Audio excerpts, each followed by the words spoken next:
Hi guys, this is a bonus video. This is my house cleaning look. I didn't get fixed up for the camera, so I'm sorry. But anyway, if you've ever thought about homeschooling your children and you're going back and forth about it, stick with me. This will be a good video for you. Also, if you've decided you're gonna do it, but you don't know how to get started or where to even begin, this is a video for you, because I'm gonna walk you through step by step how I got started and how I got organized. And I'm not just somebody that's not done this before. I homeschooled my sons for 11 years. And the reason I say this is a bonus video is because my previous video was also called Homeschooling Just Do It. It was where I've been telling my story as a Christian woman called by God, and I talk about how He has walked me through, or walked with me through my life, and took care of me and provided for me. And one of the issues was I argued with God about homeschooling. So you might want to go back and watch that, and you can see exactly why my husband and I decided to homeschool. It might be that extra boost of confidence you need to go ahead and just do it, because there's 2 years I was worried I was going to mess up my kids, but the fact of the matter is public school was messing up my kids. So homeschooling was the best choice I could have made. So I'm so glad we did it. My boys are adults now. They've both graduated high school and they went on to college. It's not a problem to go to college if you're a homeschooler. So, it's just, I've asked them, do you regret it? And they said, no. I'm so glad you homeschooled us, Mom. Thank you. So it's not something that you'll go back later and wish I hadn't done it. That's just my opinion, I guess. But anyway, also, you're going to have some people push against you. And just stand up to it and say, well, okay, that's your opinion, and go on. Because society their biggest argument is your children need social skills. My previous video talks about that a little bit, but I'll just touch on it here. But your kids learn social skills from the moment they're born, okay? And we made a point to get our kids involved in, they played baseball for the rec department, so they were interacting with other kids. They learned social skills interacting with adults as well. So it doesn't just have to be kid on kid, But they went to church, Sunday school events at church and Sunday school. So they interacted with kids that way. If we ever went to a store, we let them buy their own stuff and pay with real money. And they learned to interact with people that way. They also got over some of their fears that way. Although nowadays, we've got to be cautious with some of this. But anyway, your kids are going to get the social skills they need. Here's what my kids missed out on in public school. They missed out on the social skills of being rude and obnoxious. They missed out on the being disrespectful and learning bad habits and things of that nature. So what they missed out on in public school wasn't worth having, okay? So let's move forward and get off the little rant there. And let me first start talking about step 1, okay? Step 1 is where you sit down with your laptop, computer, whatever you got, and research the laws of your state and as they pertain to homeschooling and how you have to do it and what the requirements are, okay?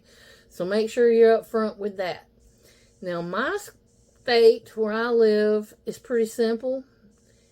And but we are required to work under what they call an umbrella school or a church school. So when you do your search, after you know what the laws are and you say, yeah, I need an umbrella school, then do a search for umbrella schools in your state. Also, look up church schools in your state. So either one might bring out different results. But research those schools and find one that works best for you and your family.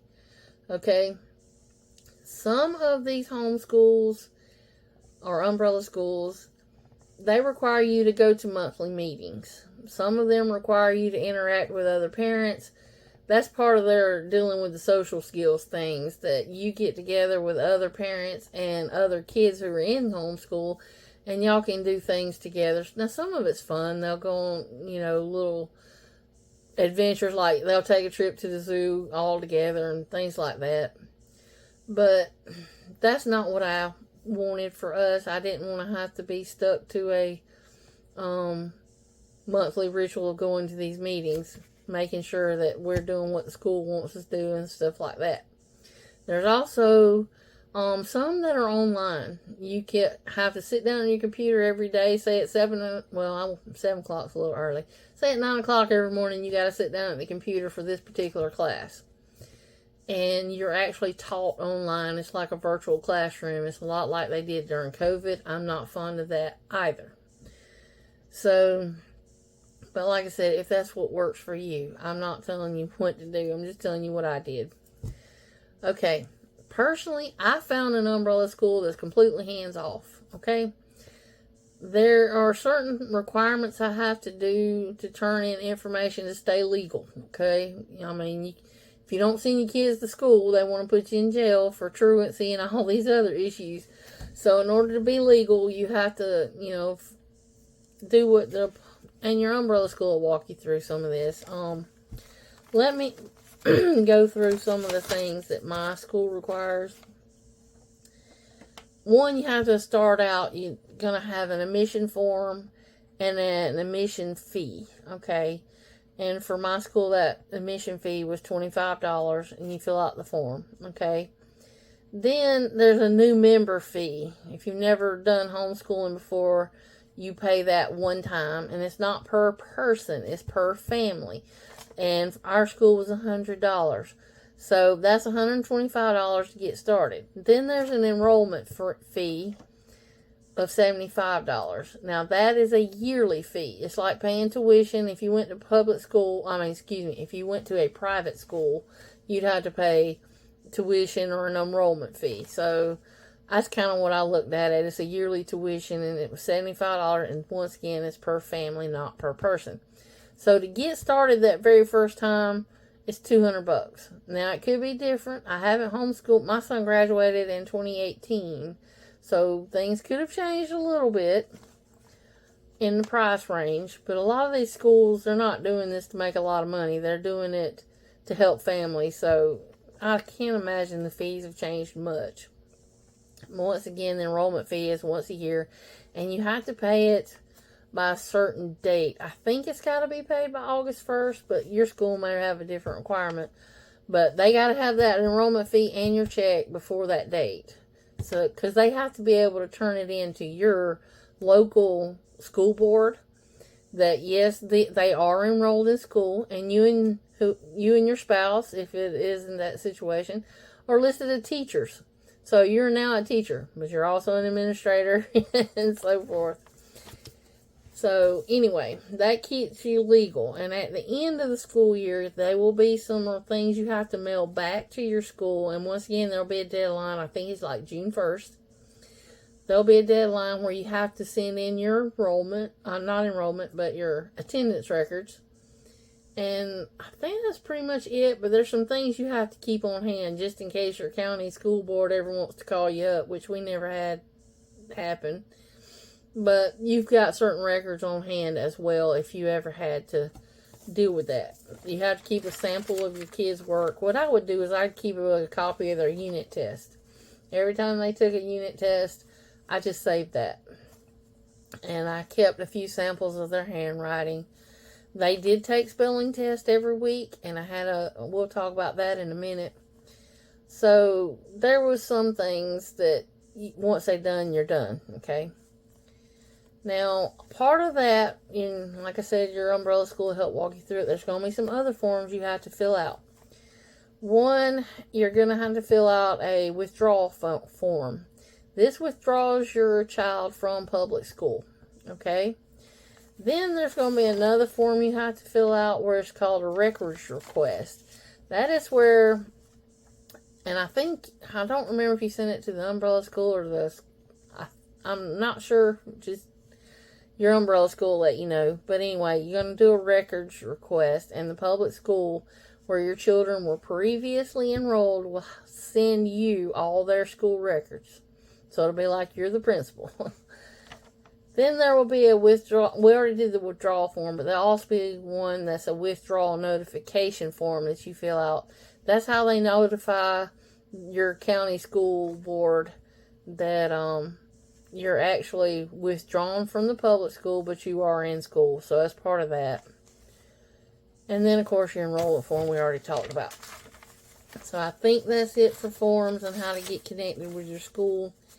And I keep up with this. Your school is, once I paid my tuition, they would send me a receipt.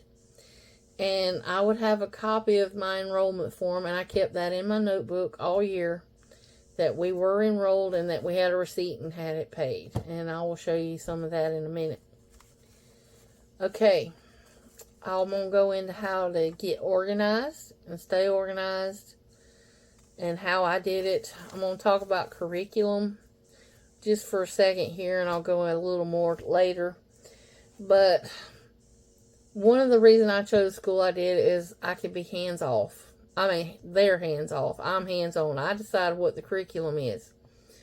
Okay, there's some good resources online. Alpha Omega Publications. That's a good place to get homeschool curriculum. Also, ChristianBook.com is a good place to find homeschool curriculum. Now, there's some that are computer based now. Switched On Schoolhouse was quite well. I used that, but I didn't necessarily use it for every subject. So they got a kit thing you can buy where it's all your subjects in one box, or you can pick and choose individually, and that's kind of what I did. At the time I was homeschooling, it was about $400 for the curriculum.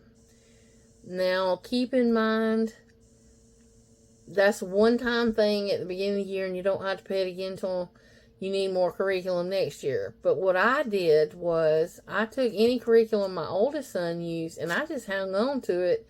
And then when my youngest son got to that grade, I didn't have to buy curriculum anymore because I already had it. So the only kid I really had to buy curriculum for was my oldest child, if you use the computer thing.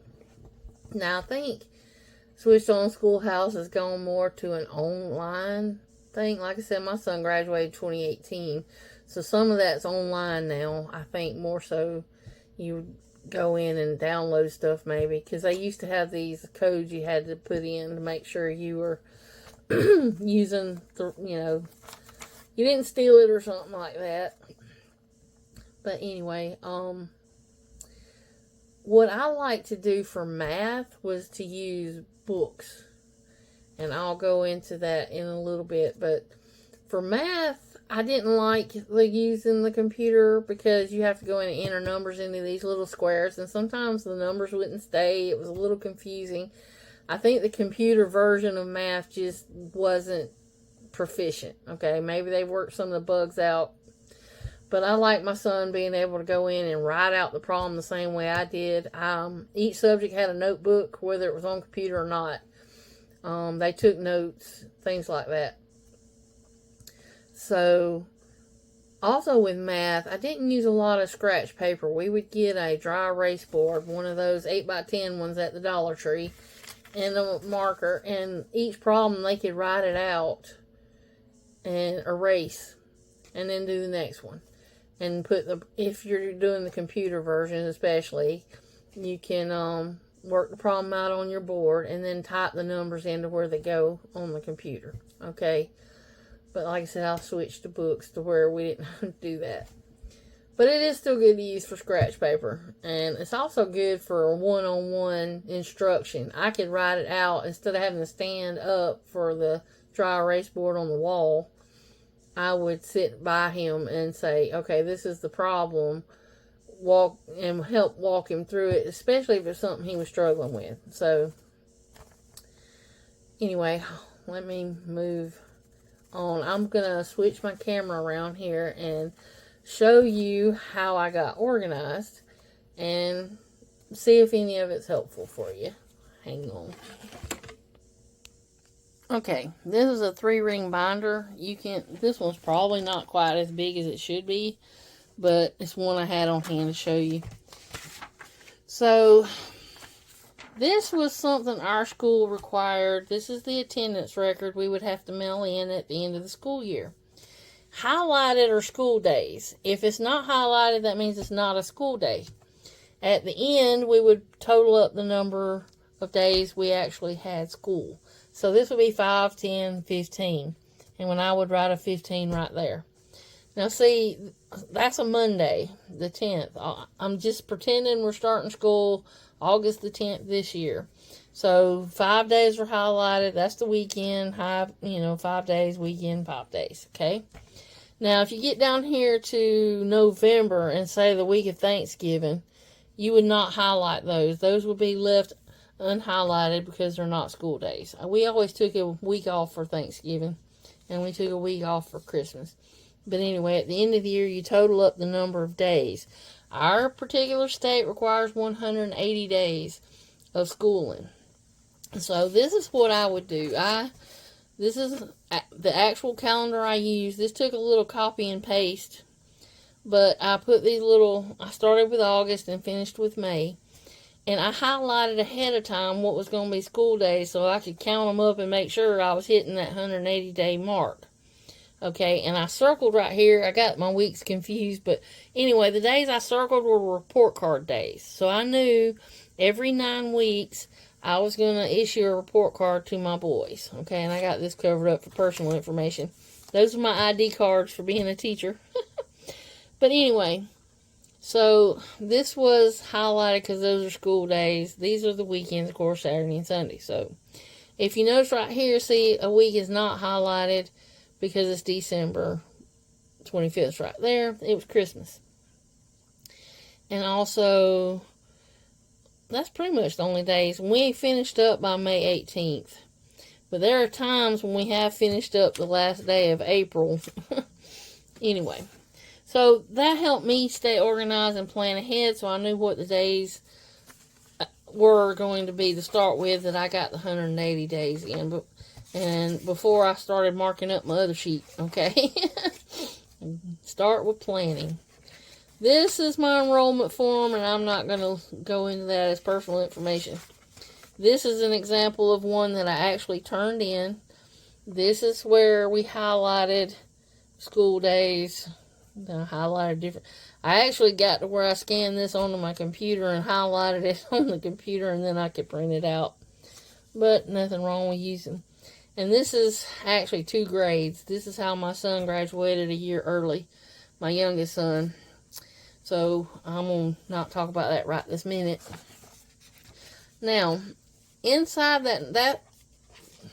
this notebook is going to be divided up into sections. I don't have any dividers right now, or I would show you what I mean. But this first section is all about the umbrella school and things I need for the school and dealing with them. Okay, and of course my calendar for getting organized. This was my son's senior year. I got 12th grade, we used Life Pack. Okay, his English, we used Switched On Schoolhouse. For government, we used Switched On Schoolhouse, which was the, these are computer and that was a book.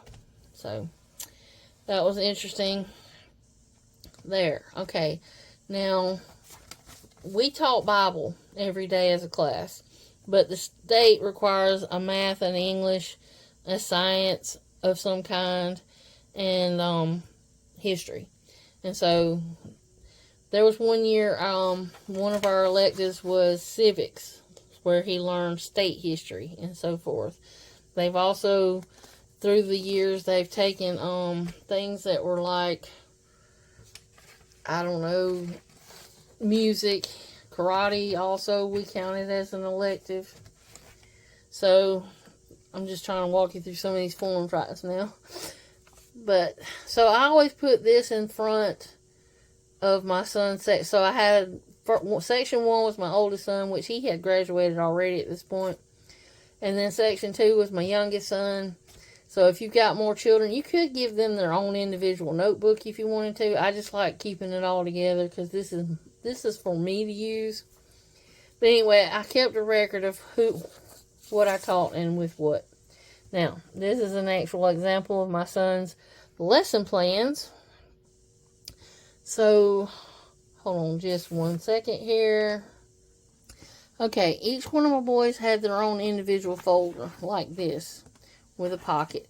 So every morning when they started school, they would go in there, pull out this folder, and they knew what their schoolwork for the day was.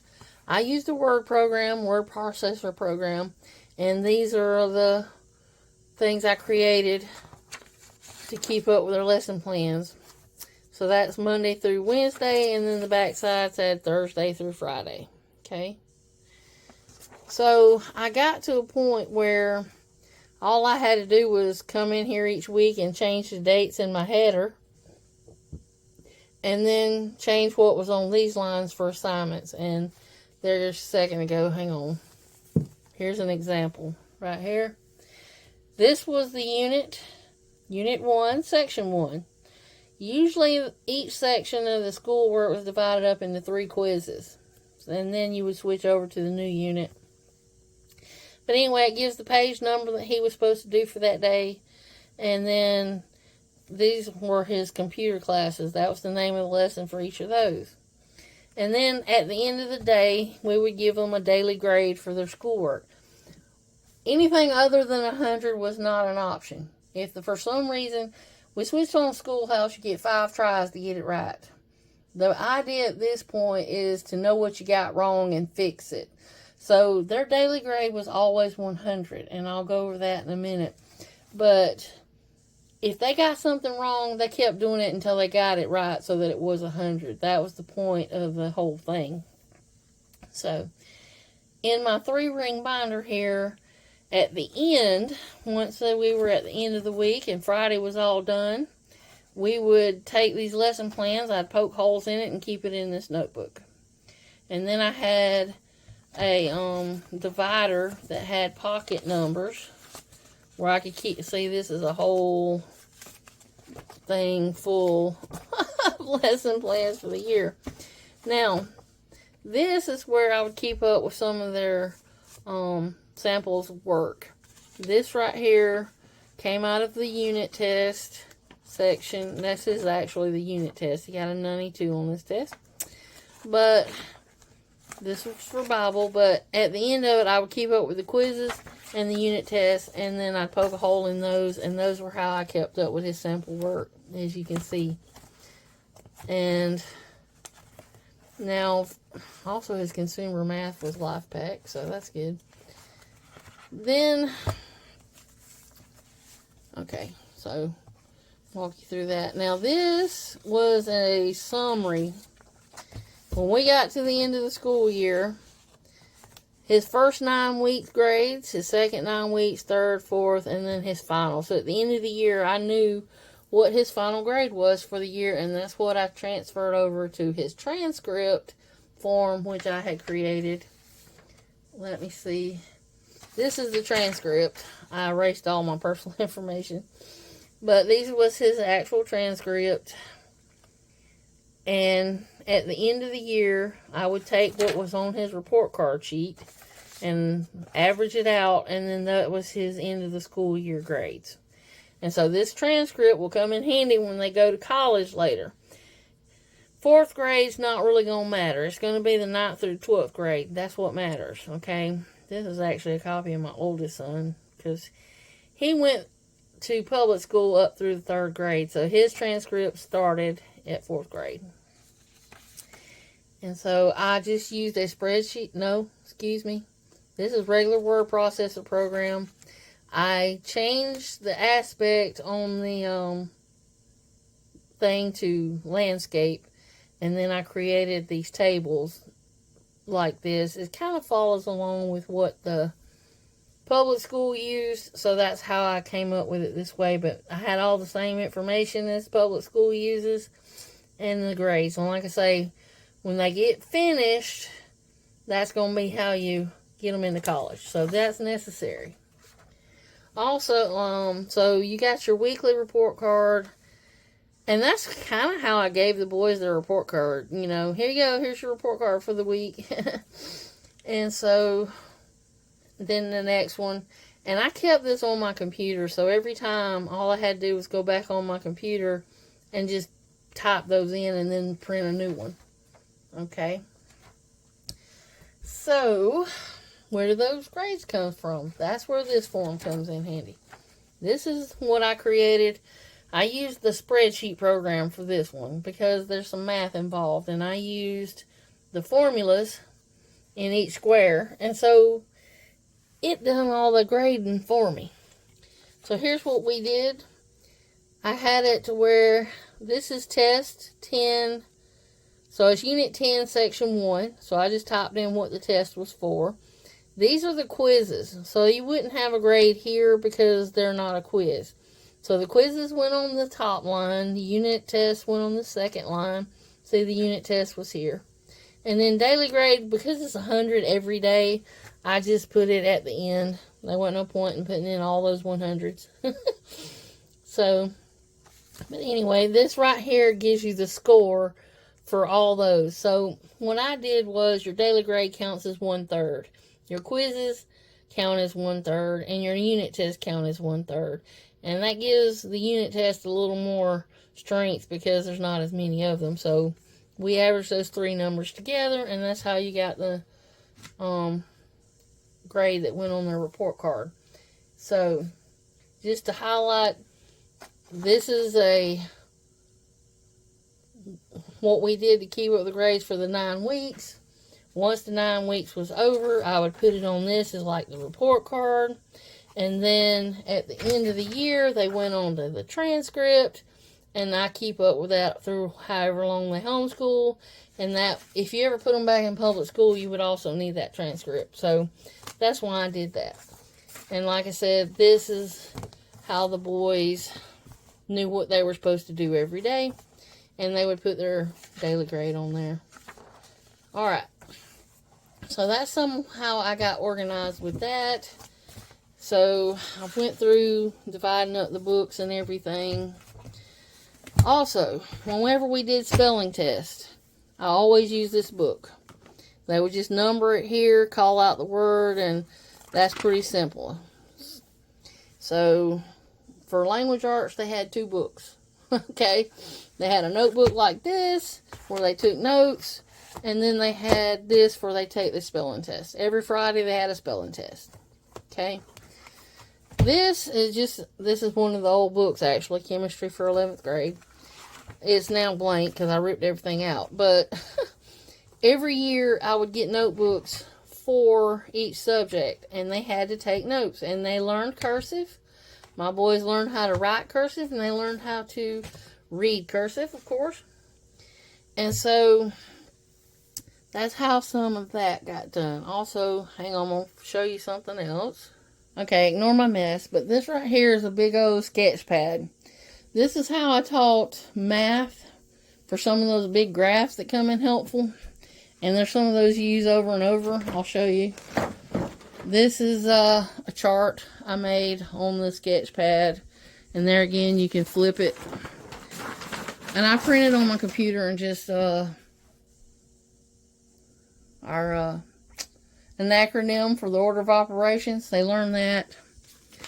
When you move on over, this is when we was learning the metric system. It's a big chart because you're going to use these charts a lot. You could either draw them out on your dry erase board at the top and whatever, so you know how many points to skip over when you're moving the decimal. Also, we started talking about sets. I'm not going to try to go through all these, but the point is we had some of these big charts. Also, formulas that might be coming in handy for perimeter, length, and all that. This way it's a reference that you don't have to keep pulling things out every time. So that was just one thing that I did for that. Also, at the end of the school year, I would clean out my teacher's book and put everything in one of these folders and put it in a filing cabinet. And that's where it's been for the last several years. I went and found my filing cabinet and drug it out so I could make this video. So anyway, I was going to talk about other things. Let me check my notes here. Oh, I use a dry erase board to do their lectures on. Okay, so let me switch my camera back around and we can talk about that. Okay, here we go. Hopefully we're good.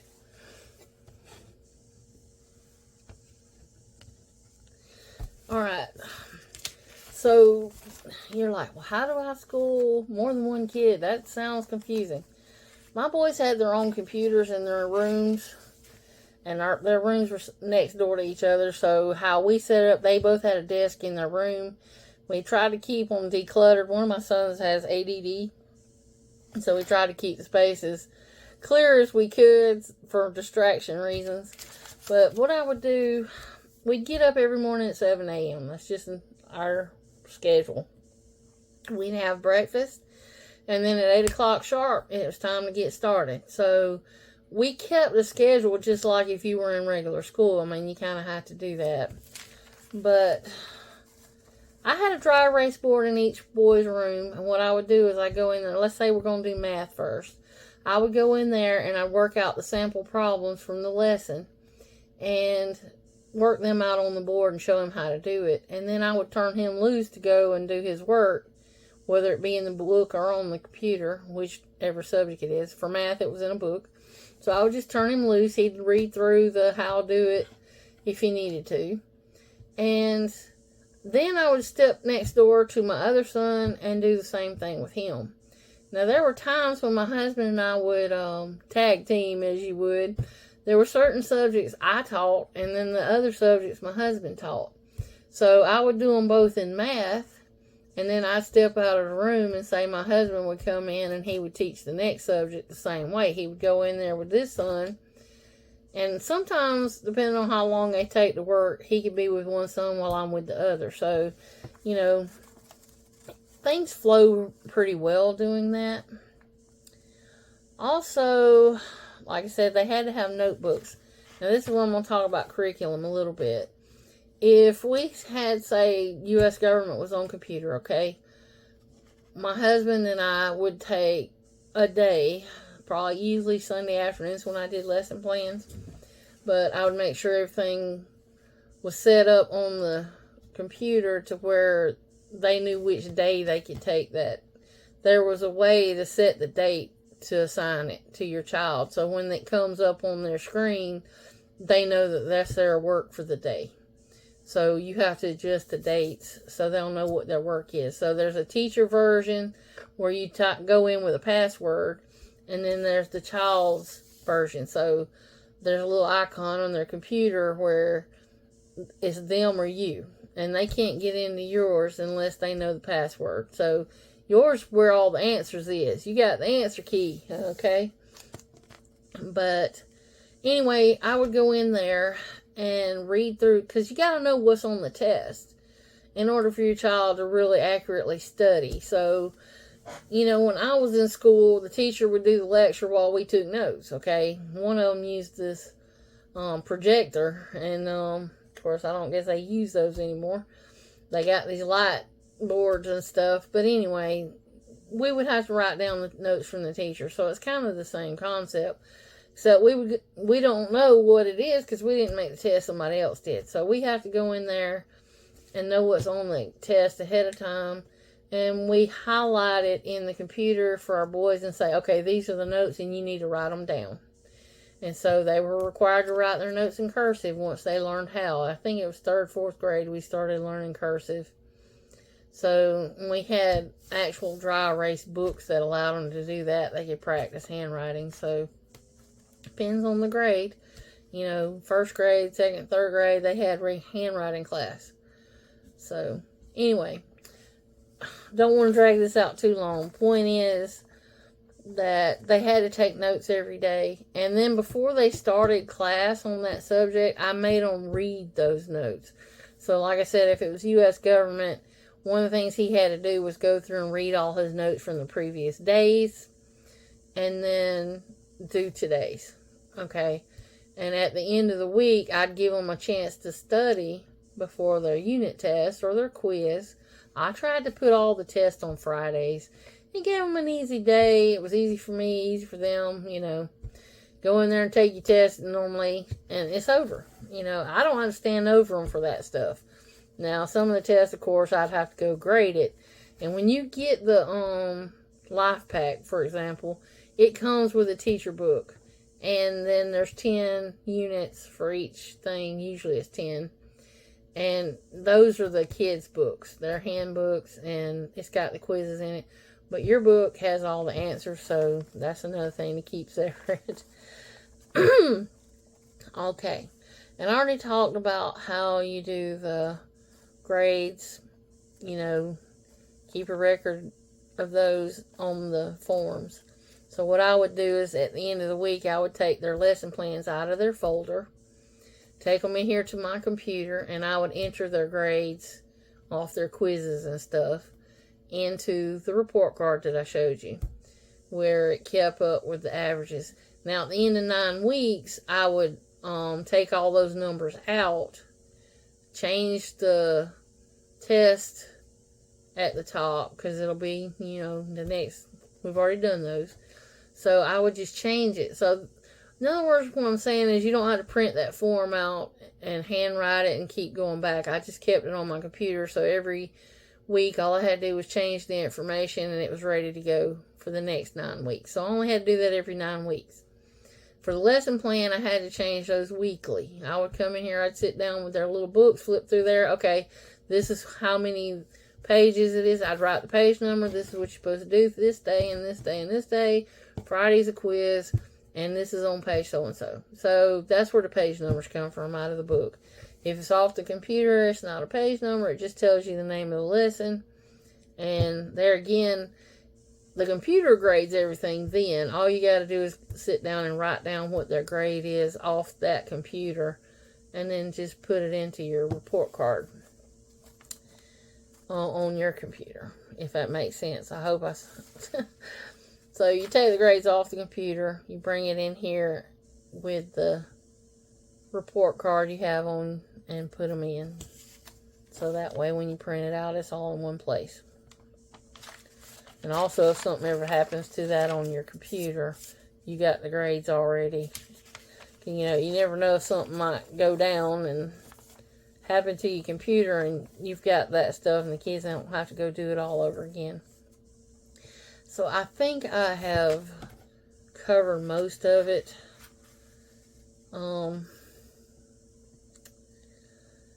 Like I said, whether you want to do the computer form, book form, there's some other brands besides LifePak for books. I just didn't use those. Okay, for elective classes.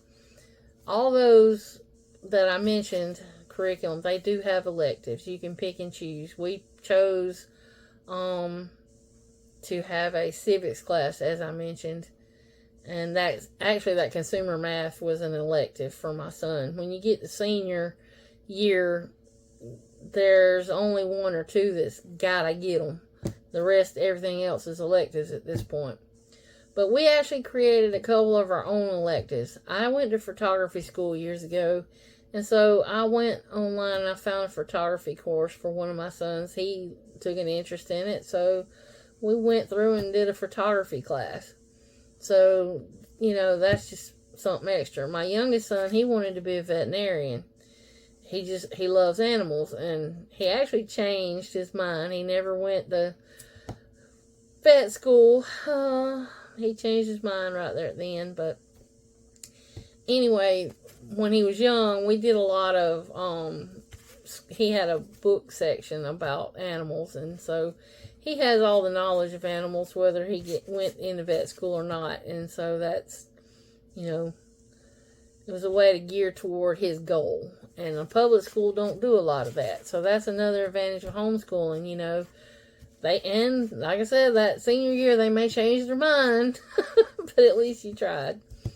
My oldest son went to guitar lessons, so he had a music course, and that counted. You know, he had to go at a specific time every day to go meet with his guitar instructor. So that was music. And my husband and I sat down, and I mentioned this in my previous video, but I'll touch on it again. But we went through and wrote down a list, because I have 2 boys.